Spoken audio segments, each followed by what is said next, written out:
Monsieur le Président, Monsieur le Sénateur, je ne sais plus trop quoi dire au niveau des titres, puisque je rappelle que Philippe Marini est aujourd'hui sénateur depuis 2 mandats. C'est votre 2e mandat, je crois. Depuis donc plus de 20 ans. Depuis plus de 20 ans. Vous êtes le président de la Commission des Finances, avec cette spécificité qu'en tant que parlementaire, on va dire de droite, avec une majorité de gauche, vous assurez la présidence de cette commission. Voilà, c'est une majorité d'une voix. D'une voix, d'accord, mais vous l'avez. Et vous êtes également le maire de Compiègne, où la manifestation pour tous est allée vous rencontrer. Vous êtes aussi allé nous rencontrer. C'est un jour où il y avait beaucoup de neige et il y avait beaucoup de monde, ce qui montre la mobilisation de votre ville, mais des villes environnantes, puisque vous êtes également le président de la communauté d'agglomération de Compiègne. Eh bien, merci en tout cas de nous consacrer ces instants. En fait, notre collectif a pour vocation d'informer les citoyens et les citoyennes françaises de ce qui se passe actuellement, c'est nécessaire. Et nous avons eu l'occasion ensemble de pouvoir échanger. Hier, c'est le président Larcher qui a expliqué, je dirais, le principe de travail des sénateurs au Sénat, 2e chambre constitutionnelle de notre République. Nous avons eu Bruno Retailleau qui a expliqué quelle allait être la dynamique de présentation d'amendements dans le cadre de la présentation du projet de texte loi Taubira, puisque dans quelques minutes, on va dire même pas 1 heure, vous allez rentrer en séance pour la première fois sur ce texte. Alors, ce que j'avais pensé, monsieur le sénateur, c'est que par rapport à tout ce que vous m'avez confié, qui m'a paru extrêmement intéressant, sur, je dirais, les fondamentaux de notre République, autour de ces fondamentaux qui, pour vous, est avant tout la famille. On est, je dirais là, vraiment dans le cœur du sujet avec ce texte. Quelle est votre vision de la société avec votre expérience de maire, votre expérience de sénateur, votre expérience nationale, votre curiosité du chiffre, mais également de l'esprit? Quelle est votre vision de la société que nous avons eue jusqu'à ce jour, de la société qu'on voudrait peut-être nous imposer, et quelle serait la société, en fait, que souhaiteraient les Français? Alors, ce sont de vastes perspectives, bien sûr, qui nous rassemblent, et je voudrais d'abord vous remercier, chers collègues, cher Philippe Briot, de votre engagement dans cette organisation extraordinaire de la Manif pour tous. Nous sommes nombreux. Parce que c'est quelque chose de complètement atypique, nouveau, hors norme, transversal, et c'est un grand succès. Et vous le rappeliez, un lundi soir, il n'y a pas longtemps, nous étions à Compiègne, dans une grande salle, près de 800 personnes. Il y avait de la neige, le gel, le givre. Toutes les conditions pour rester chez soi. Et voilà. Et néanmoins, le succès de public a été vraiment important. Et vous avez pu l'observer, la salle était très diversifiée. Elle était à l'image de la Manif pour tous. Alors ceci nous interpelle, car le système médiatique voudrait nous enfermer dans un certain ringardisme, dans une conception qui n'est pas la nôtre en définitive. On plaque sur ce mouvement, le système médiatique voudrait plaquer sur ce mouvement des images qui ne lui correspondent pas. Et je crois pour ma part que ce mouvement est très révélateur. Il est très révélateur des réactions viscérales, en quelque sorte, qui s'expriment dans notre société. Notre pays vit une période difficile sur le plan économique, social. C'est la stagnation économique, c'est une restructuration souvent douloureuse de notre économie, comme d'ailleurs des administrations publiques, et beaucoup de gens sont déboussolés et ont le sentiment que les responsabilités de l'État ne sont pas bien exercées. Or, que fait cet État? Il paraît se détourner de ses préoccupations réelles, quotidiennes, pour faire du sociétal et pour transformer, à la demande de quelques groupes très minoritaires, mais très influents politiquement, pour transformer les valeurs et les bases de la société à laquelle nous sommes attachés. Vous pensez par exemple à quel groupe? Excusez-moi de vous interrompre. Je pense à des groupes qui ont été, qui sont très présents, très actifs dans la vie de nos formations politiques, plus à gauche qu'à droite. Mais malgré tout, cela existe partout. À gauche, certes, où l'on prête une oreille vraiment très complaisante à ce type de différences et de groupes de pression, mais également au centre, également à droite, il faut le reconnaître. Un peu plus masqué?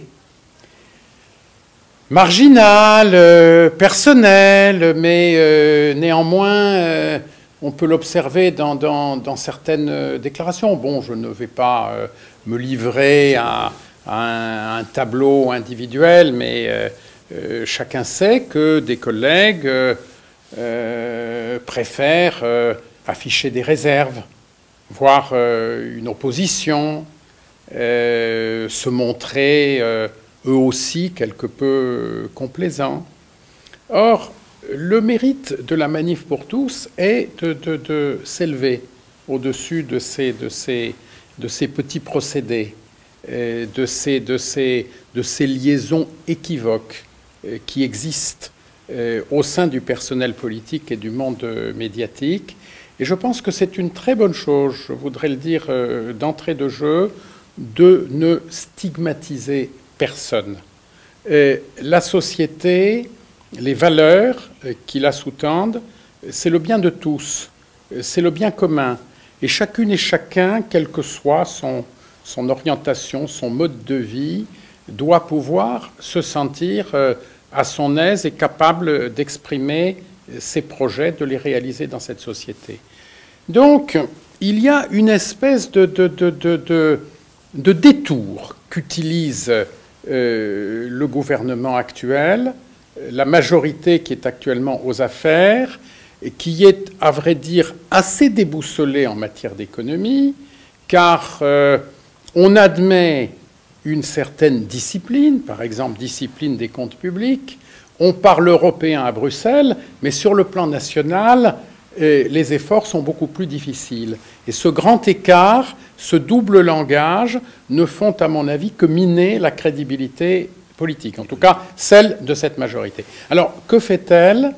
Elle veut essayer, en quelque sorte, de détourner l'attention et de s'inscrire dans ce qu'elle pense être un mouvement mondial de libération des mœurs, de banalisation de certains comportements.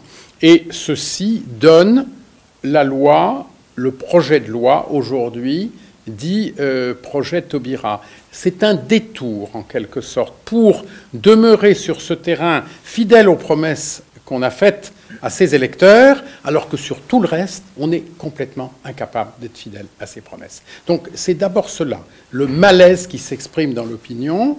Certes, c'est le peuple de droite qui manifeste, mais pas seulement le peuple de droite. Et on serait très surpris si l'on pouvait vraiment faire un micro-trottoir parmi les manifestants qui sortent. Certes, il y a des paroisses en rang serré, d'autres qui ne viennent pas du tout.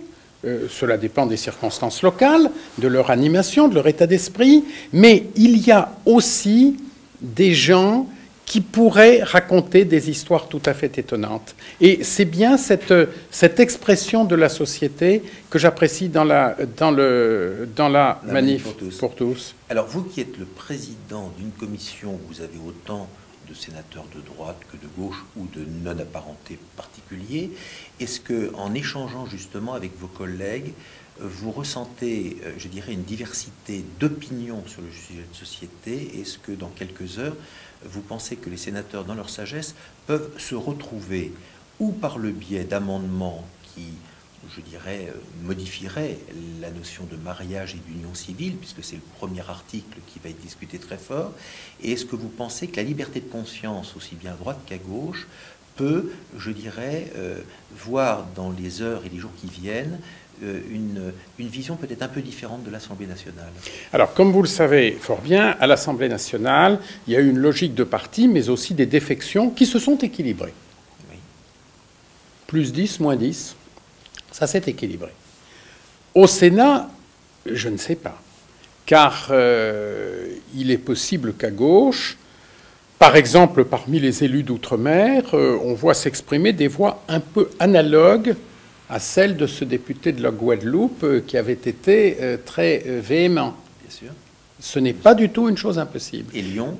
L'arithmétique, il est difficile de la prédire aujourd'hui. D'accord. C'est difficile. C'est intéressant. C'est difficile. Mais c'est un débat qui est un débat ouvert. Et c'est pour cela que l'opposition sénatoriale souhaite mener ce débat comme nous sommes habitués à le faire, non pas avec des amendements purement dilatoires ou de pure forme, mais en mettant l'accent sur de réels sujets. Par exemple, le Code civil qui repose sur un père, une mère, un homme, une femme, pour asseoir l'institution sociale du mariage.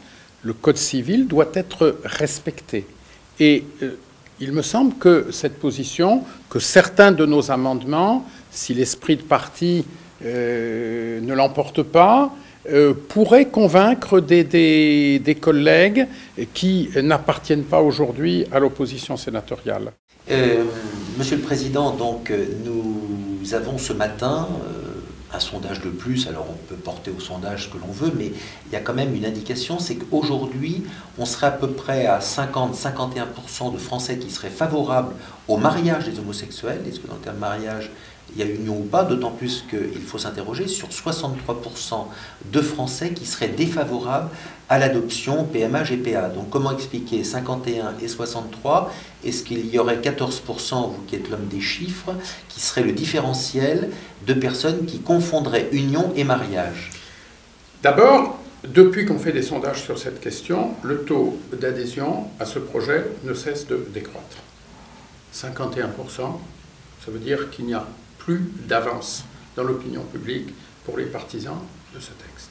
Et cela veut dire que s'il y avait une campagne référendaire, elle ferait bouger les lignes et qu'on arrêterait de confondre mariage et union civile.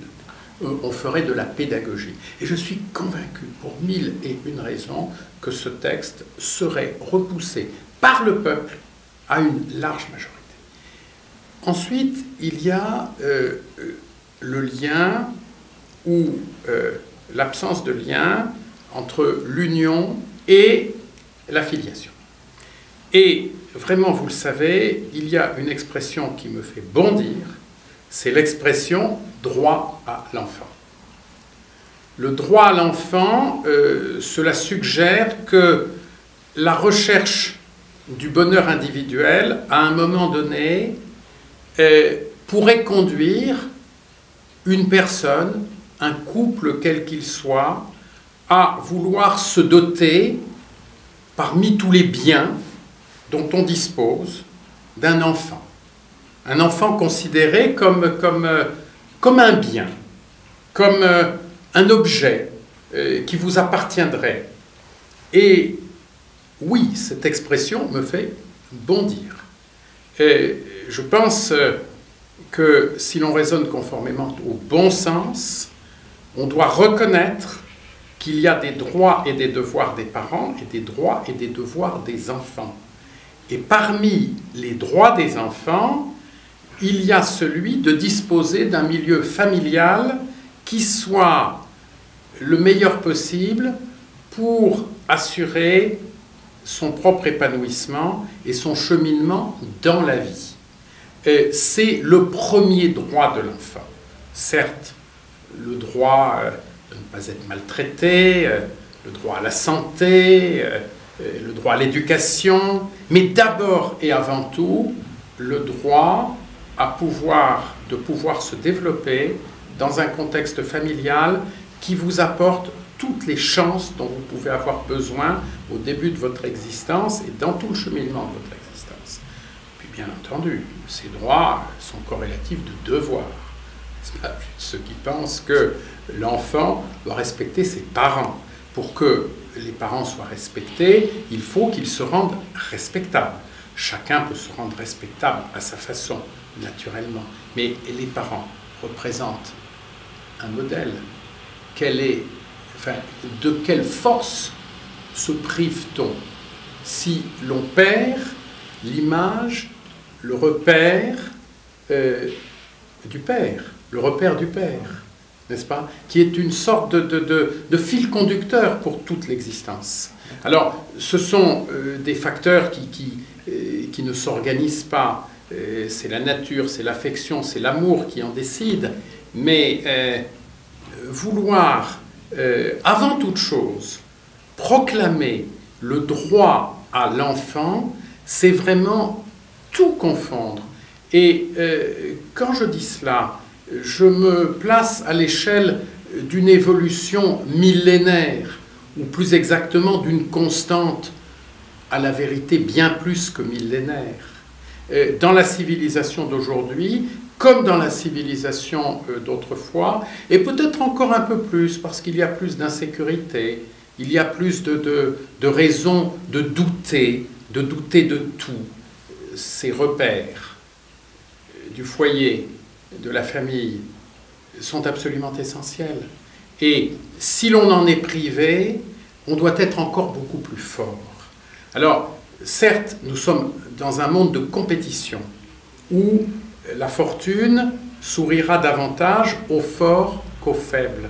Mais parmi les enfants, ceux qui sont peut-être un peu différents, ceux dont la force de caractère s'exprime moins ou s'exprime moins vite, n'ont-ils pas encore plus besoin que les autres de cet entourage, de cet amour partagé et susceptible de leur permettre de cheminer dans la vie? Donc vraiment, ce projet de loi, oui, me semble être inspiré par des groupes de pression ultra-minoritaires qui raisonnent d'abord à partir du droit à l'enfant. Et c'est vraiment ce que je rejette, et je crois que c'est l'opposition la plus profonde que l'on puisse exprimer. Alors certes, le texte qui est ici est un texte qui, de manière insidieuse, semble nous dire que tous les êtres humains sont égaux et que dans une société où toutes les variétés de couples existent, toutes ces variétés doivent pouvoir se marier. Mais c'est réellement se tromper. Et c'est se tromper sur ce qu'il y a de plus profond, de plus grave, si l'on raisonne en termes de personne humaine, de ce qui fait la personne humaine, de ce qui lui permet de se forger au fur et à mesure de la vie, des épreuves, des joies, des peines. Donc c'est cela, je crois, qu'éprouvent très profondément les personnes très diverses et qui soutiennent le mouvement que vous avez lancé. Et pour conclure peut-être sur l'examen par le Sénat, oui. Je ne sais pas ce que sera le vote final. Ce que je pense, ce que je souhaite, c'est que le texte sera un peu modifié au Sénat. D'accord. Et que par conséquent, et c'est l'essentiel, il ne soit pas adopté dans les termes de l'Assemblée nationale. Car ceci nous donnera encore du temps. Car pendant ce temps-là, la situation politique, elle évolue. On le voit. On le voit. Quotidiennement. Il y a des facteurs extérieurs qui n'ont rien à voir avec ça et qui fragilisent aujourd'hui la démarche du gouvernement qui assure la promotion de ce texte. Donc, en effet, il y a beaucoup à espérer de ces quelques jours d'examen au Sénat. Merci, Monsieur le Président. Avant de se quitter, parce que je peux vous dire que votre visage dégage une sagesse, mais un sourire, quelque part, j'aurais tendance à dire quelque chose qui rassure les personnes. Donc, avant de se quitter, est-ce que vous pourriez, face à une population qui est quand même pas très en forme, est-ce que vous pourriez conclure par un mot antidépresseur à toutes et à tous qui vous écoutent pour clore notre petit entretien? Et d'abord, dans les périodes où il y a moins de certitude matérielle. Il faut d'abord créer les conditions de la force psychologique qui permettra de vaincre les difficultés. Le mental. D'abord. C'est cela qui est essentiel. Et je crois que cette mobilisation qui s'opère montre bien, à partir du tissu social le plus varié, qu'il y a une volonté de promouvoir, de professer ces valeurs fondées sur la famille, et que c'est à partir de là que vraiment notre collectivité nationale pourra sans doute se refaire, presque se reconstituer, parce qu'il y a assurément un gros travail à faire dans ce pays. Merci. Merci, Monsieur le Président. Merci à vous. Merci beaucoup.